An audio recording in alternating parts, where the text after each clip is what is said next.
যুগে যুগে অনেক প্রতিদ্বন্দ্বিতায় উত্তাপ ছড়িয়েছে ইউরোপিয়ান ফুটবলে। বায়ার্ন মিউনিখ ও রিয়াল মাদ্রিদ দ্বৈরথটাও উত্তাপ ছড়ানোয়। ফ্রিজ কিনে অনেকের মতো আপনিও হয়ে যেতে পারেন মিলেনিয়াল। সেরা পণ্যের সেরা অফার। বায়ার্ন মিউনিখ এবং রিয়াল মাদ্রিদ উপহার দিয়েছে একের পর এক আইকনিক ম্যাচ, যার জন্য একটা তথ্যই যথেষ্ট।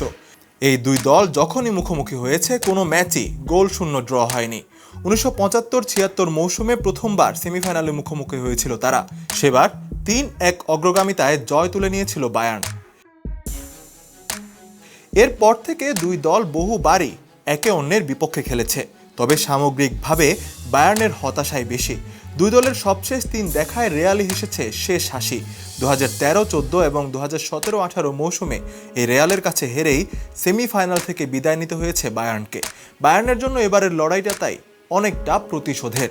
কিন্তু প্রতিযোগিতা যখন চ্যাম্পিয়ন্স লিগ আর প্রতিপক্ষ যেখানে রিয়াল মাদ্রিদ, সেখানে মনস্তাত্ত্বিকভাবেই এগিয়ে থাকবে কার্লো আনচেলত্তির দল। আধুনিক চ্যাম্পিয়ন্স লিগের ইতিহাসে সবচেয়ে বেশি শিরোপাও জিতেছেন এই ইতালিয়ান কোচ। সবশেষ ম্যাচে আনচেলত্তি দলকে খেলিয়েছেন 60-এর দশকের বিখ্যাত কাতেনাচিও ঘরানায়, যেখানে রক্ষণ করে যাওয়ায় শেষ কথা। এর আগে আবার খেলিয়েছেন নিখুঁত স্প্যানিশ ঢঙের ফুটবল। রিয়ালকে তাই বোঝা বেশ কষ্টকর। রিয়াল মাদ্রিদ 2012 সালে এই বায়ার্নের কাছেই সেমিতে হেরেছিল। এরপরেই অধুনা যুগের সবচেয়ে বড় আধিপত্য দেখায় তারা।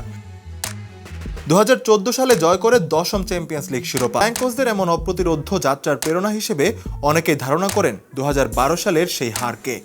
দুই দলের মুখোমুখি লড়াইয়ে 12 বার জয় পেয়েছে রিয়াল মাদ্রিদ, বায়ার্ন জিতেছে 11 বার। ড্র হয়েছে বাকি 3 ম্যাচ। এখন পর্যন্ত 7 বার সেমিফাইনালে দেখা হয়েছে এই দুই দলের, তাতে অবশ্য জয়ের পাল্লা ভারী বায়ার্নের। 4 বার বাভারিয়ানরা রিয়ালকে টপকে ফাইনাল খেলেছে। বাকি 3 বার ফাইনালে গিয়েছে স্পেনের সফলতম ক্লাবটি। দুই দলের লড়াইয়ে রিয়াল গোল দিয়েছে 41টি, 39 গোল দিয়ে পিছিয়ে নেই বায়ার্নও।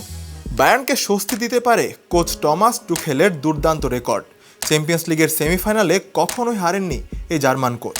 এমনকি চেলসিকে নিয়ে চ্যাম্পিয়ন্স লিগ জয়ের পথে রিয়াল মাদ্রিদকে হারিয়েছিলেন টুকেল। আজকের ম্যাচেও নিশ্চিতভাবেই ভিনিসিয়াস বেলিংহ্যামদের আবার পরাজয়ের স্বাদ দিতে চাইবেন কোচ টুখেল।